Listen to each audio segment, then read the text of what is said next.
Hey guys, I am Vishal and I welcome you all to this session on AWS Cloud Computing. Now, in this session, we are going to take a look at quite a few concepts that would keep even the beginners and also intermediate level people interested. So let's not waste any time and quickly start by taking a look at today's agenda first. First and foremost, I would start by talking about the basics of cloud, as in we would discuss what is cloud and what are the fundamentals of cloud computing. We would also understand what AWS is, what are its features, and what are its services. Then I would talk about an important topic called as migration. We would understand what migration is, what are its phases, and what are its different strategies that would help you actually go ahead and carry out the process of migration. Finally, I would finish things off with the demo part. Again, the demo would be something that would keep even the beginners interested, and we'd also discuss a use case where I would talk about migrating a particular virtual machine to AWS. So stay tuned and let's quickly jump into the first topic of discussion, that is what is cloud. To explain this particular topic, I would like to explain the pre-cloud era. So let's try to understand what happened before cloud came into existence. Well, first and foremost, in order to host a particular website, you had to buy a stack of servers. Now, what happened here was these servers were costly, and maintaining and monitoring these servers or applications on top of them was a complicated process. Now, what this meant was people had to go ahead and pay a lot of money and invest a lot of time. Still, they did not yield a proper output or desired results. Now, what happened next? Well, certain people they went in and they bought huge space online and a collection of servers. What they also did was they rented this space, these servers, and certain compute capacities or services which people could actually just rent or use for their service sake. That means all these services and this space was orchestrated. Now, let me throw a little more light on this particular topic. Back then, we used to buy servers, right? So, buying the servers is still possible. What we are doing is we are renting it. But how is it different from buying it, right? Because we are still paying the money. But when you rent a particular service or a server, you are paying less money. Why is that so? Because back then you had to buy the entirety of the architecture. That meant you were never sure as in how much space and compute capacity you needed. So you pre-planned stuff and you bought all those services.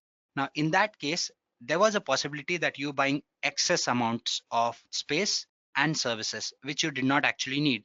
Or in certain cases, what happened was you bought something that was very less and then you had problems upscaling. Now, that is not the problem which you face in this scenario. Here, you can rent services and compute capacity to your needs. And when you need to upscale or downscale, you pay only for that upscaling and downscaling, and you can do that as per your needs as well. This whole process of orchestration of all these activities is nothing but your cloud. I hope this idea is clear to you guys. So let us move further and try to understand some other basics of cloud computing. Before that, let's try to understand cloud computing in general.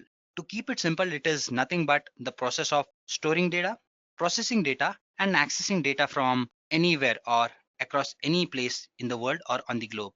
Now, to keep it more simple, I would say think of it as a situation where you have this cloud where your data resides. You can actually go ahead and put your data there.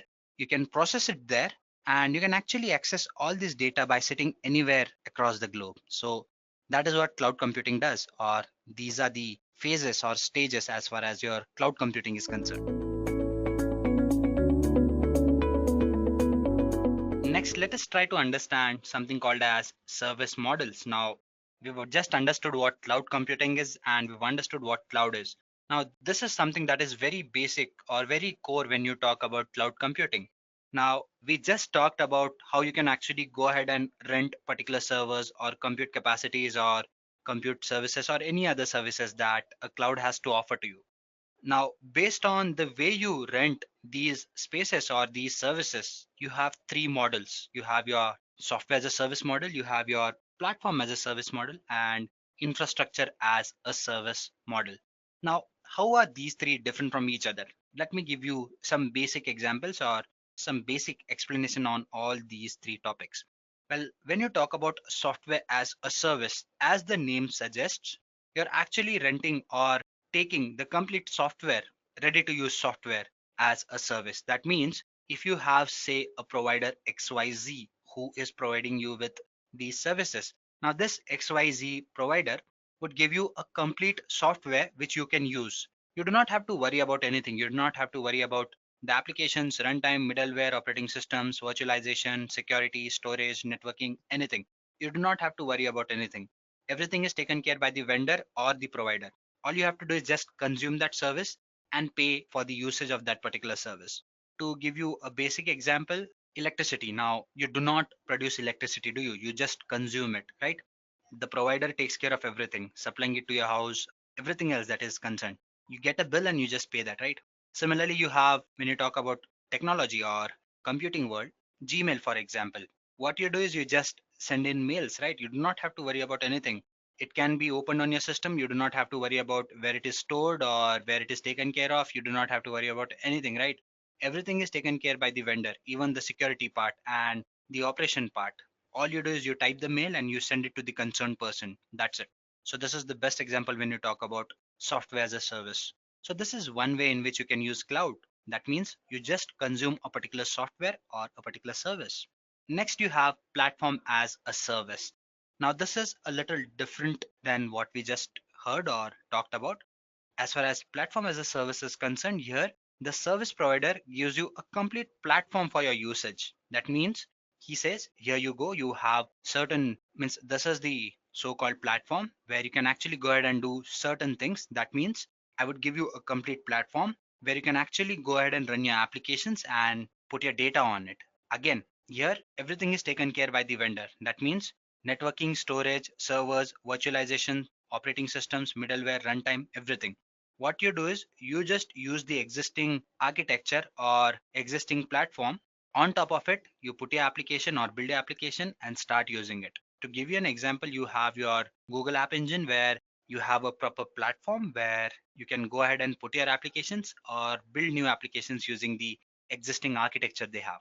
And finally, we have infrastructure as a service. Now here, the complete infrastructure is given to you. That means virtualization, servers, storage, and networking is something that your vendor takes care of. Apart from that, you have to start fresh here. That means you have to take care of your operating systems, middleware, runtime, applications, and data. That means you manage all these things on your own. To give you another example, well, what example should I give you? Say, for example, you're eating pizza, right? Now, when you do go ahead and eat pizza, what happens is you decide to make your own pizza. In that case, you'd go ahead and buy certain stuff, right? Say, for example, you'd buy your dough or your pizza base, you'd buy all the toppings and all those things, right? So, when you do go ahead and bake your own pizza, in that case, you just have the material with you. It is your way or your method to go ahead and cook that particular pizza or bake that particular pizza or oven it or whatever it is. I mean, you have to take care of everything, right? You have the basic infrastructure, and on top of it, you are going to go ahead and have your own pizza and then consume it, right? So this is what infrastructure as a service is. The vendor provides you with the infrastructure.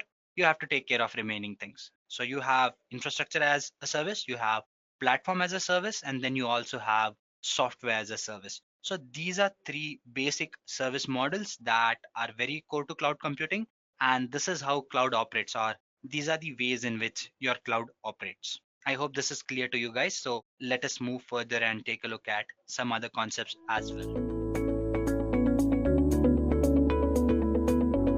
So yeah, this brings us to the next topic of discussion, that is AWS. Now, AWS is Amazon Web Services, which, as the name suggests, is an Amazon product, and it is one of the first. I'm using the term one of the because it's not the first, but yeah, one of the first cloud service providers, and it is very popular. And when you talk about its market share, it is the best cloud service provider in the market because it has great grasp when you talk about the cloud computing world. If you talk about its compute capacity, it is 6 times larger than all the other cloud service providers combined. Plus, since they have been there in this market for a very long time, all their services are very well fine tuned and their services are very good, just like Amazon is. I mean, we all know that it is a world leader when you talk about quite a few other services it provides. And same is when you talk about its cloud computing services as well. So yeah, Amazon Web Services is a secure cloud services platform. What it offers is it offers you compute power, database storage, content delivery, and other functionality to help you scale up your businesses and make them grow. Yes. So what they've done is they've actually gone ahead and divided their so-called resources into 8 different domains. Under these 8 domains, you can have a number of other services. So you're free to go ahead and utilize all their services. As we move further, we would be discussing those services as well. When you talk about AWS, it is a cloud service provider and it is one of the best cloud service providers that is there in the market. So what are its features? First and foremost, what it does is it gives you on-demand provisioning. That means you can ask for whatever you need, when you need it, and how much you need it. And AWS would provide you that. It provides you scalability in minutes, and that is very true. Not even in minutes, even in lesser time. What happens here is, say for example, you are using a particular server or a particular space rather. Now you need 2 petabytes of memory. In that case, suppose you're using that memory and certain situation comes in where you need to upscale. So within minutes, you can actually go ahead and add more space to your already existing infrastructure. Or at times what happens is you might not be using the whole 2 petabytes of space, right? So you require, say, lesser space for the remaining time where you're not in your peak hours. In that case, you can downscale as well. And you'd be paying only for the services which you're actually using and not for the whole infrastructure. So this flexibility comes in, and that is why scalability becomes easier and quicker. Pay as you consume. As I've already mentioned, you pay only for the services which you're using and only for the time duration you're using it. So if you need more services, you can rent more services and you can pay more as well. And even if you pay more, trust me, it is affordable than in most of the other situations you might be in. Fourth, we have abstract resources. Now, what happens here is when you talk about abstraction, you can actually go ahead and focus on particular tasks which you're supposed to implement, and you have to stop worrying about hardware, maintaining, monitoring, and security issues because everything else is taken care by your provider or by your vendor. In this case, AWS. Efficiency of experts. Now, what this does is it lets you utilize the skills, knowledge, and resources of experts. That means now the people who've built this platform are experienced people, and the people who are maintaining it are also highly experienced. Plus, the level of integration and adaptation which you can do by using this platform is unimaginable. And that is why both scaling up, integrating, and experimenting becomes a lot easier. That's why you actually go ahead and achieve an efficiency that is at an expert level. Plus, whatever you do is measurable.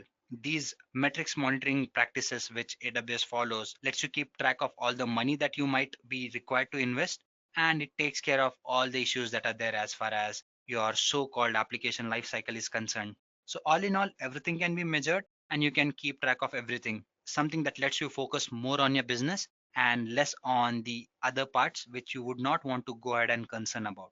So these are some of the features when you talk about Amazon Web Services. Let us move further and try to understand what are the different AWS service domains. Now, when you talk about AWS, we have 8 domains in total, and each of these domains they have quite a few services. I won't be talking about all these services in detail, but I would be giving you a quick walkthrough of certain domains and certain services that lie under these domains. So let's start by discussing these domains one by one. First and foremost, we have compute. Now, when you talk about compute, it provides you with computation power and it has certain services called as EC2, which is one of the most popular services it has. It stands for Elastic Cloud Compute.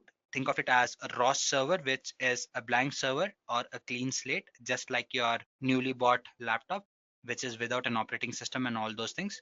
You're free to install the applications you want and use it. Similar is with EC2, that is Elastic Cloud Compute. Then you have something called as Lambda, which is again a compute service which works in the background. And you also have Elastic Beanstalk, which again is like EC2, but something that has, say, plugins, not plugins. Think of it as plugins or libraries. Say, for example, you use Java, right? I mean, in Java or say in some programming language, you might be needing certain libraries which have some predefined tasks. You just go ahead and use those libraries, right? So these are some of the compute services which are very popular and AWS supports these. Then you have migration. Now, when you talk about migration, we would be discussing this, do not worry. You're actually moving your data from your on-premise location to cloud or from one infrastructure to the other. Now, this migration has a number of other factors and various ways to do it. One of the ways to do it is to physically move the data from one place to another. That can be done by using Snowball, which lets you actually physically migrate your data. Now, you might ask me, why do you need to go ahead and migrate your data physically? Think of this situation. At times, you have to drop a mail. Mail dropping becomes very easy because if the file is small in size, you just copy it, enter the email ID, and forward it, right? But in case if you have to go ahead and transfer a movie to someone or send a movie to someone, it's better to copy that movie in a pen drive and give it to that person or in particular, right? So that is how migration also works. In certain situations, you might be required to go ahead and move your data physically, and Snowball lets you do that. There are a number of other ways of migrating your data as well. As we move further, we would be discussing that as well. So this is what migration covers, or all the services that are under migration that talk about moving your data to and fro from or within or between various services. Next, we have security and compliance. Now, what AWS does is it implements stringent policies when you talk about security, because cloud security has always been at stake or under the scrutiny. But in recent times, it has been proved that cloud platforms are highly secure.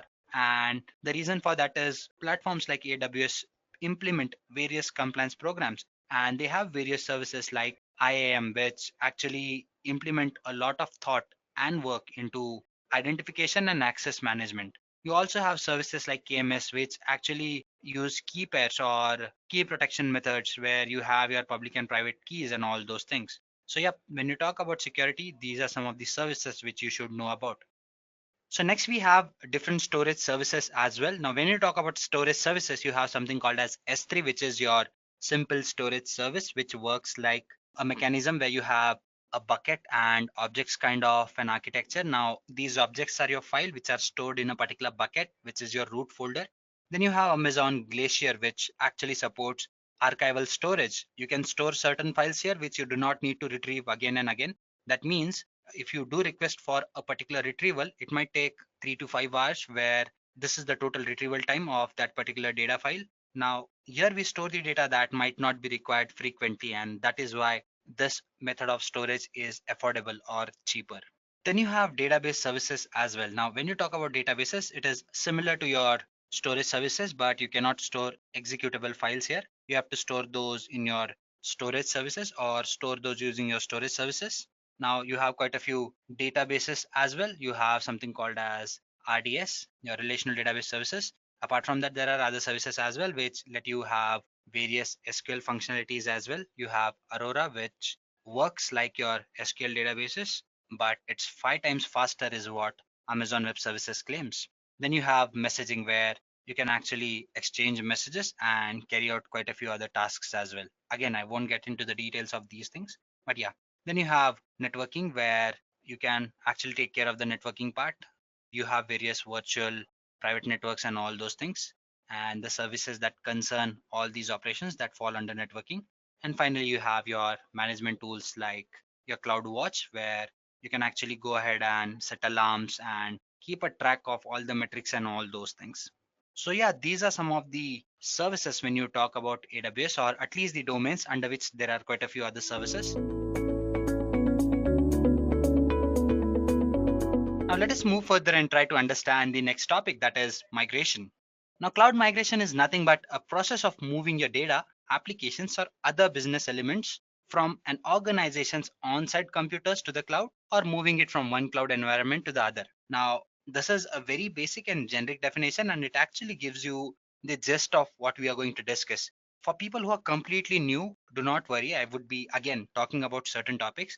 Now, as I've already mentioned, AWS is a cloud service provider, and that lets you consume all these services. Now, there are situations where you have an existing architecture or applications that you're using. Now, yes, you might be using those applications before the advent of cloud happened. And now that there is this cloud thing, you might be wondering, or some of your friends might be using this cloud and they come and tell you that this cloud is good and you should try it. So you as an individual might wonder, as in, okay, I need to use this cloud, but I do have an existing architecture or application. Now, what can I do? Can I move my application to AWS or any cloud provider? Likewise, do I need to completely move my applications? Do I need to move a part of it? Can I run it partially on premise, and can I partially run it on the cloud? Well, there are quite a few questions that you might have, right? I mean, you have a website, you're hosting it somewhere else. Now you want to put it on cloud. So how do you do that? Well, you migrate your so-called website to cloud or to AWS. Now this process is migration. I hope this is clear to you guys. So let's try to understand a little more about migration, how it happens, what are the factors that are considered when we talk about migration. Now these are some of the phases of migration. As I've already mentioned, suppose you have your so-called architecture or business application which you want to migrate to AWS. In that situation, what you would do is you'd evaluate the opportunity. That means you would first evaluate the possibility, as in, do you need migration? If you do migrate, would it be affordable for you? And then you would accordingly do all the research and take a call on it. Portfolio discovery and planning. Again, now in this situation, you'd analyze your architecture completely. To give you more business level example, you have your various databases, right? You'd monitor all the capacity and infrastructure that you have. You'd think as in, okay, these are the existing systems that I use. If I do migrate to cloud, these are the systems or architecture that is available. So when I do migrate, would it be beneficial? Would it be something that would be convenient? And if I do have to migrate, how do I actually go ahead and migrate all these applications there? So this is what you do in your portfolio discovery and planning. That means you discover or you plan all the resources that you have, and then you actually go ahead and move all these applications or your so-called infrastructure, or make a plan that lets you actually go ahead and take this decision about migration. Then is the third part. Now, when you talk about these phases, there are five in total. We've discussed two. This third point basically covers two other points. Here we are discussing designing, migrating, and validating applications. Now, these points that I've mentioned here are basically combination of 2 points. So what happens here is this is a very core concept. Now, in the future slides, we are going to discuss about the different strategies. Now, your strategies are pretty much something that is implemented in this phase of your migration. Here, what you do is you design, migrate, and validate. Now, how do you design? There are quite a few factors that you need to consider when you actually go ahead and design this migration strategy. And it considers various other factors as well. So we'll be discussing those factors, do not worry. So based on those factors, what you do is you go ahead and you design a particular strategy. Then you take care of migration, and after that you validate your applications whether what you've migrated is as you need or not. And finally, you have modern operating models. Now, what happens is modeling is something that you need to do because once you move to cloud, then you have quite a few things to take care of. Do you want to stick to the architecture that you have? Do you want to upgrade to something that you can do? Because once you move to cloud, you have quite a few other tools and applications that are available to you, and you can restructure or redesign your applications completely. So these are the phases that happen. That means first and foremost, you think of the situation whether you want to migrate or not. Then you plan it and take a call on it, as in you do a complete research of what you have and what you need to do. Then you actually go ahead and design or chalk out a particular plan. And finally, once you've migrated your application, you validate it, then you think about other optimizations and other modifications as well. Next, let us try to understand what is migration when you talk about AWS and what are the strategies that you need to take care of. First and foremost, we consider rehosting. Now we are going to talk about 6 R's. The first one is rehosting. Now when you talk about rehosting, what you do is you basically move your application from one host to the other. That means you're simply migrating your application.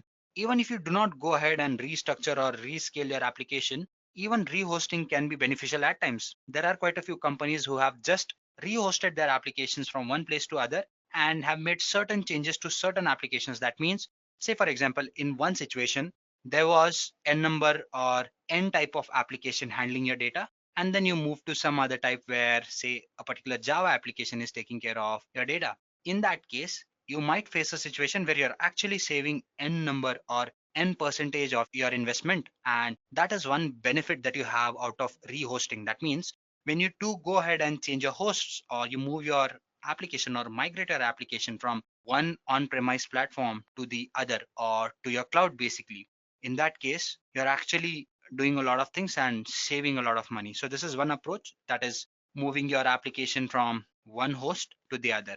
Think of it as a situation where you pick up your application and you place it somewhere else. Second, you have re-platforming. Now this is similar to the first topic that we discussed, that is you pick up your application and you move it somewhere else. But what happens here is you tinker or you make slight changes. That means I would be picking up my applications, and along the way, I would be making certain changes for this application to adjust to my new platform. This process is called as replatforming. Then you have something called as repurchasing. Now, say for example, again, when you talk about customer services, or not customer services, but when you talk about CRM, what happens here is you have a popular contender called as Salesforce, which helps you manage all your CRM activities in a much better way. So when you're actually going ahead and thinking about moving to a particular cloud, in that situation, what you can do is you can actually migrate to cloud, and then you can repurchase everything that you need, or replan everything that you need. In this situation, what the proper example would be your so-called Salesforce, where you're moving your CRM requirements to Salesforce, right? Refactoring. Now, when you talk about refactoring, think of this situation as, say, for example, I have a particular application which I've moved to, again, AWS. Now, in this situation, I might be needing certain advancements in the business that are available. I can refactor, rescale, or re-architect my business as per the needs, and I work on the architecture in that particular way. So this process is called as refactoring. Then you have something called as retiring. Now, here what happens is, again, once I've migrated my application, there are certain services which I do not need to use, right? In that case, if I have to save or optimize my business, I can let go of those services, either adapt to new ones or stick to the ones that I have and release the ones which I do not need. And then you have something called as retaining your applications. Now, when you talk about retaining your applications, you're moving your business from an on-premise environment to your so-called cloud. Now, in this situation, you might take a call where you might want to run certain part of your applications on-premise and certain on cloud. So you can take a call on which applications to retain on your on-premise environment and which to move to the cloud. But trust me, when you move to cloud, there are quite a few things or very less things which you would actually want to run on premise, because that is how cloud is and that is the flexibility it gives you. So these are some of the strategies when you talk about AWS or migration that is related to AWS, and these are some of the important terms that you need to understand. I hope that you've understood these terms. In that case, let's move further and switch into the console where I can give you the demo, or we can work on quite a few things which I discussed in the agenda part. Let me just quickly switch to the demo part and let's have a proper look at the demo as well. So yes, guys, what I've done is I've gone ahead and I've logged into my AWS account. This is it here. But for people who are completely new, if you want to go ahead and use AWS, I would suggest that you sign into their free tier account. Now, what is a free tier account? Well, when you talk about a free tier account, basically what happens here is AWS provides you with certain services which you can explore and use for free for one complete year. Yes, there are certain limits. If you cross those limits, they would charge you, but the limit margin is huge. So you do not have to worry about they charging you or any such thing. So yep, this is what you have here. All you have to do is you have to go ahead and click on this icon, and they would ask you to fill in the details, as in your details. Okay, you'll have to specify your role and the area in which you are interested in, and then some other details like your login details, your email ID, a valid email ID, a password, and one more thing. They would ask you for your credit card or your debit card details, and you have to give in those details because that is where they would bill you. But do not worry, as long as you stay in the limit, they won't actually go ahead and charge you. So do go ahead and create an account and sign in. So do not worry about the charges because it is available to you for free, and you can actually go ahead and set certain alarms that ensure that you are not charged when you do go ahead and use certain services. So yep, I won't go ahead and continue with the signing process because I believe you all can go ahead and create an account. It's not too difficult. You just have to fill in certain details, and yes, AWS would ask you your debit card details and it would debit 2 rupees. Now I'm from India, and 2 INR, that is Indian rupees, were deducted from my account just for the verification purpose, which is very less when you talk about in normal sense. So 2 rupees would be debited and those would be retransferred back to your account. This is just for the verification sake. So what do they have when you talk about their free services? If you just go back, instead I would just go ahead and type AWS free tier again. There you go, AWS free tier. And these are the free tier services that are made available to you. You have Amazon EC2 available for 750 hours. You have your Amazon QuickSet, which is for analytics. Now, I won't get into the details. This is the capacity given to you. And yep, there are quite a few other services which you can use and do so many things with it. Say, for example, Amazon S3, which we are going to use today in the demo part, has a capacity of 5 GB of standard storage, which is made available to you for free. So yes, as far as today's demo goes, you won't be charged anything. And these are some of the other prices which you should consider. So for people who again are completely new, I would suggest that you come here, take a look at this page, sign in, and take a look at certain videos that introduce you to so many concepts that AWS has to offer to you, at least from a beginner's perspective. Now, once you do have an account, this is what you get. These are some of the recently used services. As far as this session goes, I am supposed to give you a demo on migrating a virtual machine. So I had to use these things to do that, which I would be doing again in this session as well.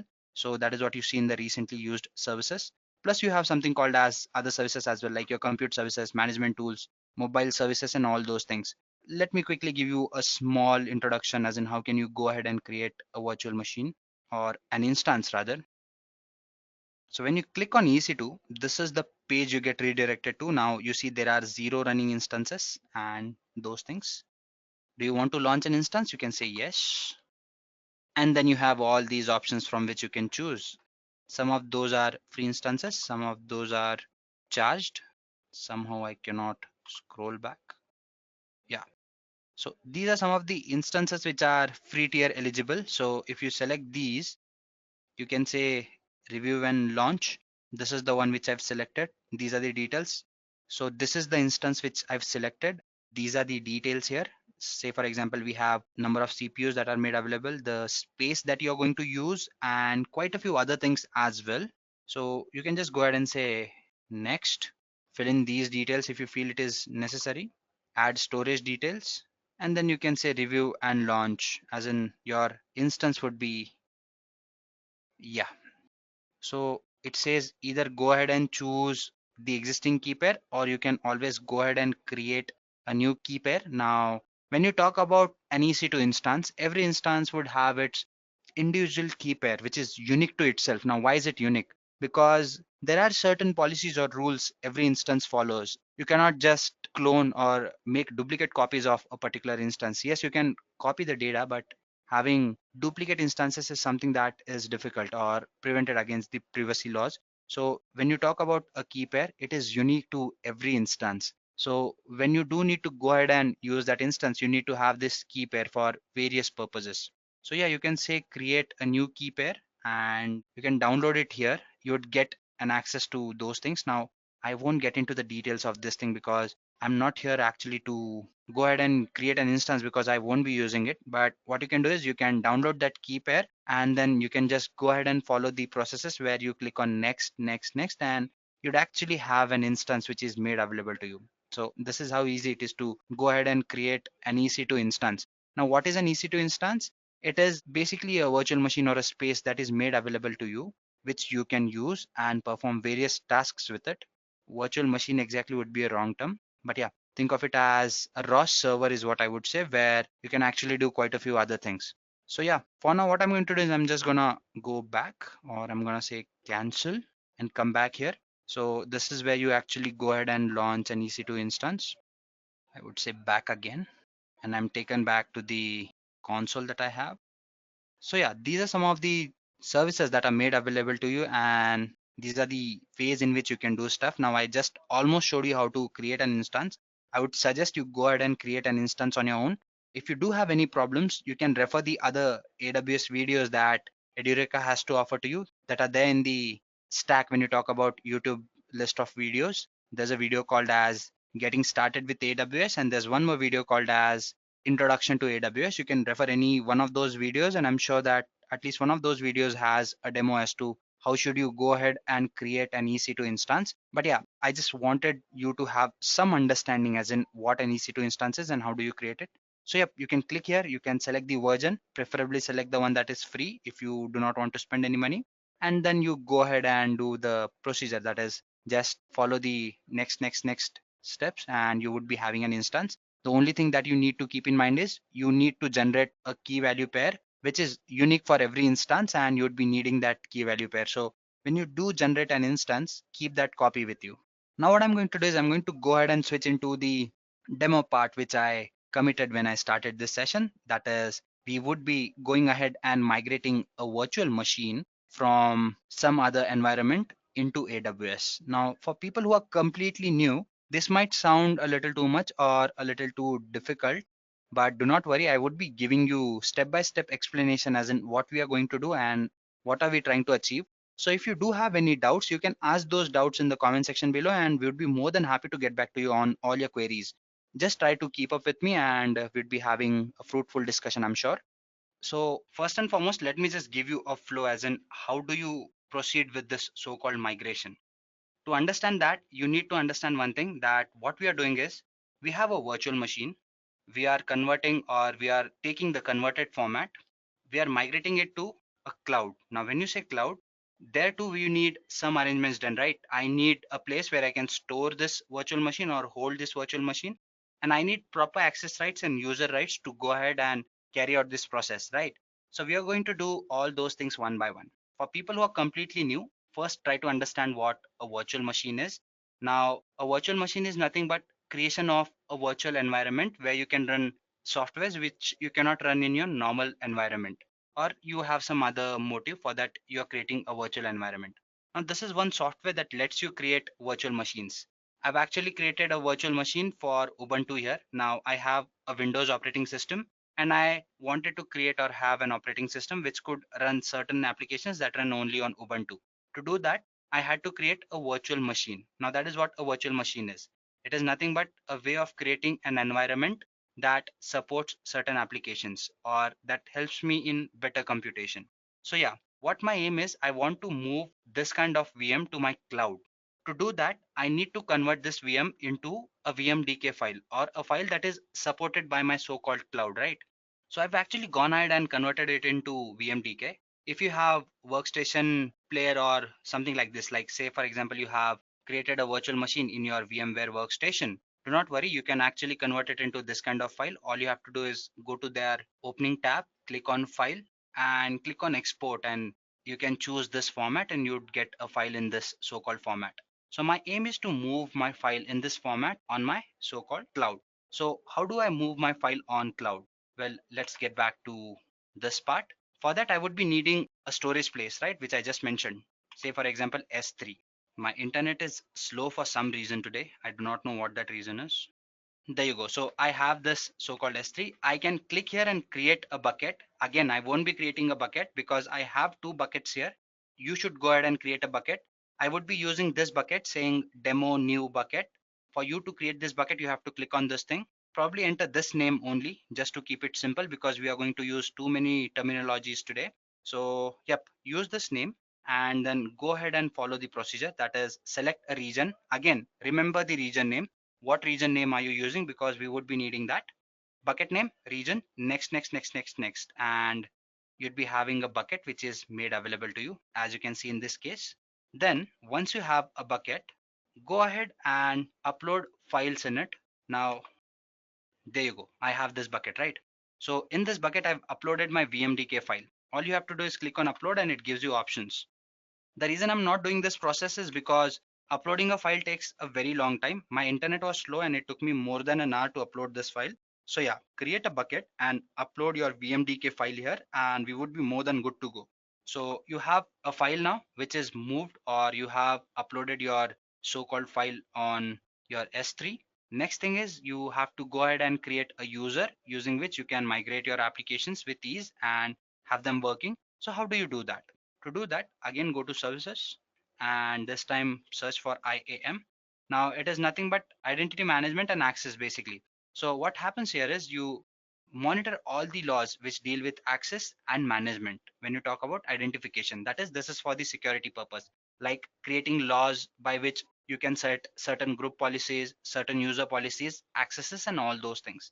Now I need a particular role and a policy assigned to it saying that I can import a particular file from client system to my so-called cloud, and that is what I'm going to do. So to do that, I have opened this IAM, and here you have this option of roles. You click on it. So you say create a new role. Select EC2 here for the service sake, and then click on next. There you go. It would say, do you want to create a policy? For now, say next and give it a name. I'm giving it a name called as VM import. I would suggest you give this name only because that is the name I would be using in the piece of code I have. So I say create. There you go. I have a VM import role. And then I click on this icon, trust relationships. And in this, I would edit the setting. Now I need to go ahead and paste a piece of code because these versions, they change every now and then. So you get fresh codes on AWS docs. So use this link to do that. I would be sharing it in the description, do not worry. And once you come here, you need to come here, image import. Import VM in the form of image, as an image rather. So how do I do it? Again, I come down or scroll down and I have certain pieces of codes here, right? Select this one to create service roles, right? Because I'm assigning my service role a policy, or I'm just updating the piece of code that is here. So I come here and I paste this. Now the name here is VM import. That is the reason I want my so-called role to be called as VM import, because last time I did it, it kind of gave me a lot of ambiguity. To avoid that, use this name and I say update. So my so-called role is ready. I also need to assign it particular policies, or a single policy rather.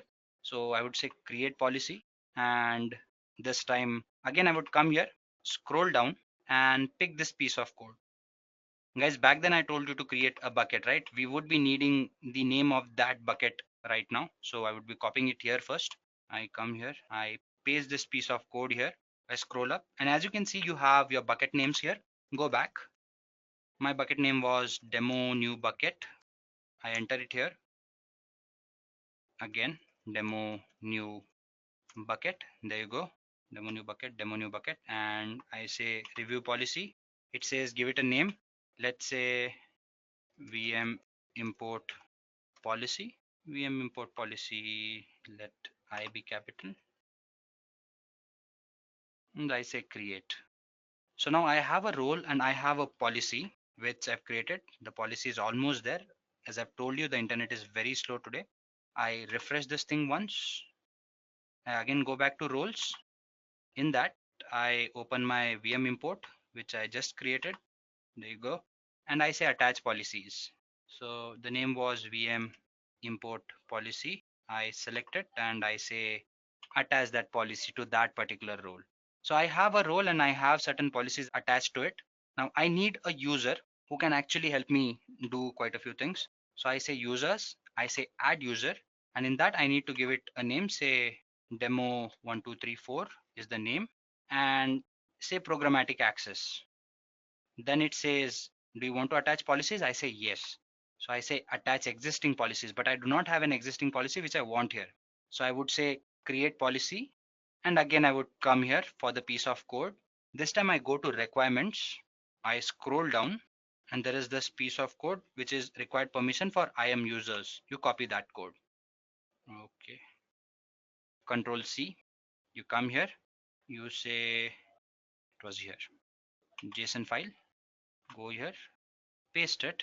And again, the bucket name needs to be changed. So it is demo new bucket. There you go. So the name has changed, and again we need to give some name to this policy. Let's say VM import demo, maybe. Yeah, there you go. I say next. Now I come here, I have to attach that policy, right?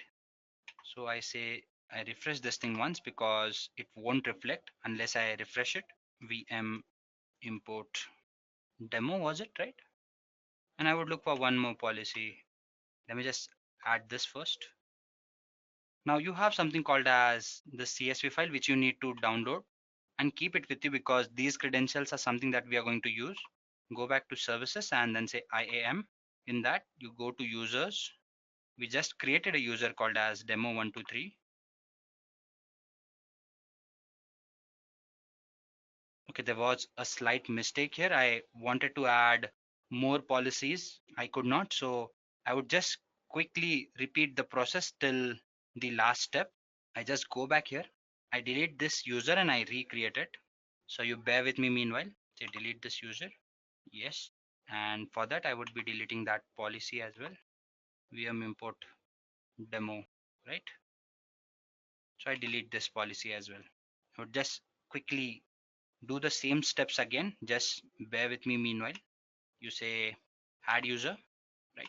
Say demo 1 2 3 4 5 programmatic access, attach policies.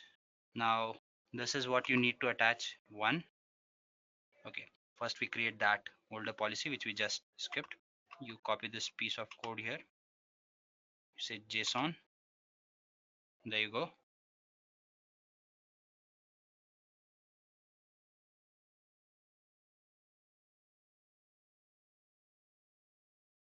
So I've recreated the same policy. The reason I've recreated the user is in this you need to add more than one policies. One is your demo policy, that is your latest one, and you also need an administrative access here, which is this, because otherwise you won't be able to work through your console. That is why you need this as well. So demo latest policy, where you copy this piece of code which we just I showed you. Yep. And this, that is administrator access. Then I say next. And I say create a user. So my user technically has two policies that are attached to it. So again, I would be shutting this thing off and downloading it. There you go. Now these are the credentials which I would be needing. These are my access key and secret key. So let's keep this minimized for now. Now I've created a user as well. Now I actually need to migrate my so-called files, right? For that, I need to have a container file as well. So how do you create a container file? Well, if you come here again and say image import, you get this piece of code at the bottom, which gives you a container file. This is what you have. This is the file you have. You have to copy it completely and use it. You need to make changes here. I would be importing an Ubuntu file, right? So I would be entering in that name here. My format would be vmdk, and this is where I enter my bucket name, and then I have my S3 key. Now S3 key is nothing but here I would be entering the name of my so-called VM file. Now this is the name. I would be copying it and using it. So I've actually gone ahead and copied everything. As you can see, Ubuntu 64-bit, vmdk, demo new bucket, and this is what I have, the name of the vmdk file, right? So once you do that, you kind of save it in the form of JSON. That is, this file has to be saved with the extension of JSON. So containers.json is the file, and keep the path of this so-called file with you, so that when you do go ahead and use your command prompt, you would be having this path, right? So close it. So now everything is done. I mean, I have so-called VM and I have its image file as well, which I've uploaded to my so-called S3 bucket. Then I have created a bucket. I've gone ahead, I've created users, user policies. And then all I need to do now is I need to go ahead and move my so-called file. So for that, I would be needing something called as CLI, that is command line interface. Now, what is that and what all it does? I won't be getting into the detail of those things, but I need to use an interface, that is this command prompt. And to do that, I would be needing CLI. What I'm going to do is I'm going to give you a link where you can download CLI and install it. Now, so you just go ahead and follow those steps and download all the files that are needed. For now, what I'm going to do is I'm going to go ahead and show how to import your so-called stuff. Now, if you do go ahead and install your CLI and open your command prompt, this is what you get. So what all do you enter here? First thing you do is you type this command, AWS user, and you hit enter button. Not user, I'm sorry, AWS configure. It would ask for an access key and the password, right? So we have the access key here. This is my access key. I copy it and I paste it here. You cannot use Control V, you have to do it manually, and then you hit the enter button, and then it would ask for your security key as well, which is this. Control A, Control C. Come here, manually paste it again, hit the enter button. It would ask for the region. Now this is the region of your so-called bucket which you created, because you're moving your VM into your storage place, right? So it has to be same where your bucket is created. Mine was created in US West 2. So when you do go ahead and create your so-called bucket, you would get the region name as well. So enter that region name here. And once you do that, hit the enter button. It would ask for a file format, enter JSON, and then hit the enter button again. Now you need to start the migration process. How do you do it? Again, when you come here and you see this piece of code here, you have a particular command, right? Import multiple disks. I don't want multiple disks. I want a single disk. So you'd be copying this piece of code and making certain changes to it. So what are those changes? So this is the file here, okay, or this is the command rather. So the command remains the same. The only thing I've changed here is one, I've given in the path of the JSON file which I'm going to use. Now I created a containers file, right? File with containers.json extension, right? So I created a file, right? JSON, that is containers.json. So you should be using that file or the path for that particular file, and that path has to be entered here, as you can see. And then you have the name or the description. Now this is the description, Ubuntu 64-bit, the one which we used in the containers file. You have to enter that as well. So you can use this piece of code. What I've also done is, if I come here in this code, see, I've entered Ubuntu 64-bit here. License type is optional. You can remove this from the code. And disk containers, this is where you give in the path of your containers.json file, right?